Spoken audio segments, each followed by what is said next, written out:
Welcome to Technology and Education Today. I'm Richard Smith. And I'm Caroline Crawford. And today we're talking about competency-based education. Yes, competency-based education. Tell me what it is first. Yeah, that seems to be the new buzzword. And right now we have students earn credits, which are actually called Carnegie units. And when they earn a Carnegie unit, that's towards a degree program, outcome, or certificate, or something like that? Yeah, those are the building blocks to receiving your either a high school diploma or your college diploma. So they're delineations that supposedly reflect your learning as a student, Right. through So the process. let's say you have a 3-credit course. Those are actually 3 Carnegie units that you are earning. And the assumption is that when you have earned those units, you have or those credits, you have learned a certain amount of information. I'm not sure what to say about that. Yes, and in some classes that would be true. In some classes, perhaps not so much. So what does that have to do with competency-based education? Well, I think competency-based education actually turns this whole thing around. On its ear? On its ear, yeah. So, colloquialism. So to speak. So that in competency-based education, instead of sitting in a class, instead of earning the credit designations. Yeah, for a certain amount of hours, and the number of hours necessary, let's say in a college class would be 45 hours, and if you passed all the coursework in there, you wrote your papers, and you passed your tests, then you would have earned 3 credits of 3 Carnegie units. To whatever different delineation is allocated by the instructor, A, B, C, D, B minus, C plus, something like that. The instructor says, oh, you've done an outstanding, excellent job, you get an A, you've done a good job, you get a B, and so on, and so forth. And with the competency-based education, the students, as I understand it, do not necessarily sit in a classroom. So how do they obtain knowledge? Well, they have a set of standards, and somehow they must gather that information necessary to meet those standards, which are expressed in a rubric. And if they can then meet those standards, however it's judged, the rubric may call for a paper to be written. Rubric may call for a test to be taken.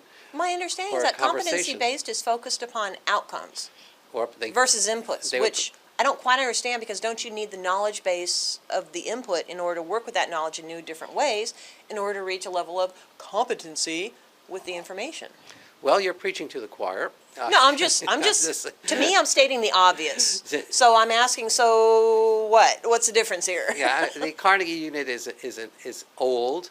It's been around for a while, and it seems to work, because depending on the quality of the institution, you have an idea of the overall quality of the students graduating from that institution. Well, and the quality of the instructor too. 2, 3, 5 different instructors could teach exactly the same course in significantly different ways, and the outcomes can be quite different. Right, but that's why it's important who your professors were. Right. Like when you and I first obtained our doctorate and we were going out into the profession, and I still have this, people ask, oh, so who are your doctoral professors? Who's your major professor? Who'd you work with? And it gauges for other people the quality of your experience.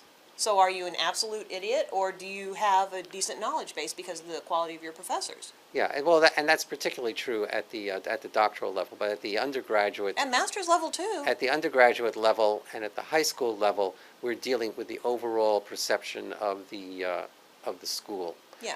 So, yes.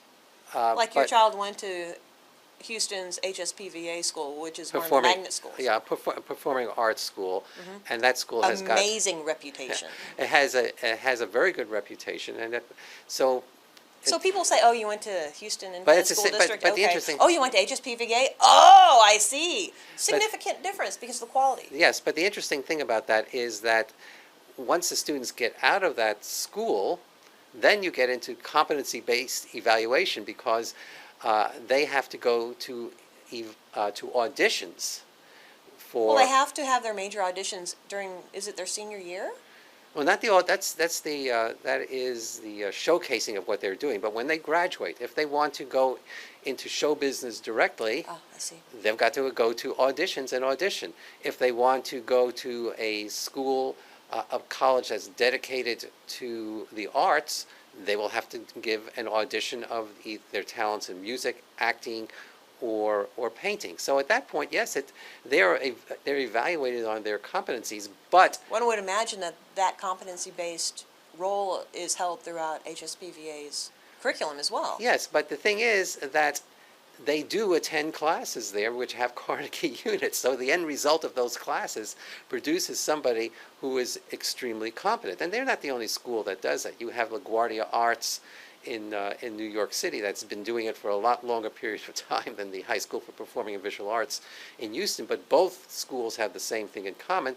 Their students attend classes which are a certain set number of hours, which are determined by the Carnegie unit rule. And as a result of that, they come out very well educated in their arts. And in addition, of course, they take liberal typical courses that a high school student would take, and they become competent in those areas also. Well-rounded citizenry, liberal arts education. So the idea. Well, I have a question about people in the real world who went into the workforce and developed their own levels of expertise. Absolutely brilliant. I don't know how in the world most people can obtain that much information within a delineated period of time in the professional realm. People like that, for example, in our field, instructional design, there are so many trainers and instructional designers who are out in the different professional realms. Oil and gas industry is the one I'm thinking about right now, who perhaps didn't finish their bachelor's degree, their undergraduate degree, and they want to go back for it, but they want it in their area of specialization in which they've been working for 20, 30 years. But they don't have the knowledge background. It's learned on the job training, but they don't have the credit hours to achieve a bachelor's degree. So I can understand why the competency-based education model may be more appropriate in that type of realm. On the other hand, when speaking with many people who haven't gone through different coursework and obtaining the specific knowledge base within that field, there can be areas that are lacking. So how would a competency-based model engage in obtaining that type of information and then readdressing it so as to ensure that the competency-based model is met for these people and they are coming out with exactly the same quality standard of knowledge base as anyone else who went through a what do you call the course, the 3-credit course model? Carnegie. Thank you, Carnegie. So you would have to have people, faculty members, attached to the university to which these people are, the applicants are applying, and who are attending in the competency-based model, who would make up tests in the various areas that would indicate whether or not these people who are as students within the competency-based model knew the information required. And if they didn't know it, they would somehow have to go back and learn it. Now, whether that is taught by the university or they have to go out and do it themselves, that's another story. But you simply can't say, well, I worked in this area for 30 years, and because of that, I should be given and I've met people like that. Oh, that's really cool. Tell me about it. So what have you done with this type of theory, or how do you engage the learners? Not a clue what I'm talking about. And it might just be the verbiage that I'm using, and I would need to speak with them more fully to obtain a sense of the quality standard that these professionals have implemented. For instance, let's do this in one way. Suppose you wanted to get you had a bachelor's degree in math or something, in math education, whatever it is, and you're teaching math at the high school level. And then you've taught math for about 5, 6, 7, 8 years, and you decide you want a master's degree in math. Math or math education? Either one, but let's say math education. You say, I've taught it for 10 years, and I've taught math for 10 years, and I've taught for 10 years. So based on that, I should be able to take a test and have a master's degree in math education. Well, there's a whole different ballgame going on there. What kind of professional development have you been engaging in? Well, interestingly enough, if you were to test these people in math, you would find that their math skills are not all that great, not much more above than their high school students that they are teaching. Well, I'm not sure that's a And fair statement. and well, I'm willing to but risk it. I'm going along with your And logic simply here. I'm and trying to simply follow. because they have taught for 10 years does not mean that they know all the research that's involved in the instruction. That does not mean that they are aware of the latest methods that can be used for math instruction, and it doesn't mean that they are aware of a whole lot of other things that go on at the master's degree level. So they may apply for a competency-based degree, but if the competency-based rubric The quality standard is still questionable. if the rubric is a good rubric, it'll reject those people and say, no, you do not qualify. On the other hand, I would say that if I were running a school, especially a for-profit school, I would say, well, yes, you do qualify. Here's your master's degree. Now give me your tuition. I don't think I'm going to touch that.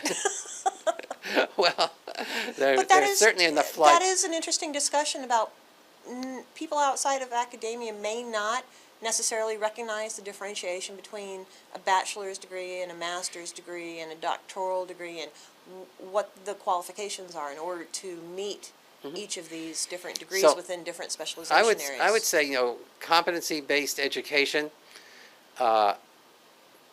give it a shot, let some institutions experiment with it, evaluate it fairly. I'm not sure it's necessarily a bad thing, but I don't think it's an either or. It doesn't have to be a pendulum swing.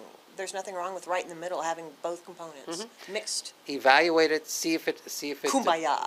See, yes, that's always nice to talk to a liberal. Not an independent. Evaluate it, determine its worth. In the meantime, I'm perfectly comfortable with the Carnegie unit because I know it goes in my courses. Well, and traditionally that's how And- you've and been I can- housed and I can- as well. and I You can haven't quality tried the control it. competency component. And interestingly enough, I did try a form of that when I got my Master of Arts in Teaching degree from Antioch University. Oh, cool. As part of the Urban Teacher Corps. We were in large part competency based. Seems like that would be a significant level of cognitive dissonance, at least for me. I need to know what I need to do in order to reach an endpoint. Right, and many people don't know what they need to know to reach that endpoint. And we have now. Speaking of endpoint. Speaking of endpoints, you Nicely beat me done. to it. We have reached the end of another edition of Technology and Education Today. I'm Richard Smith. And I'm Caroline Crawford. Bye.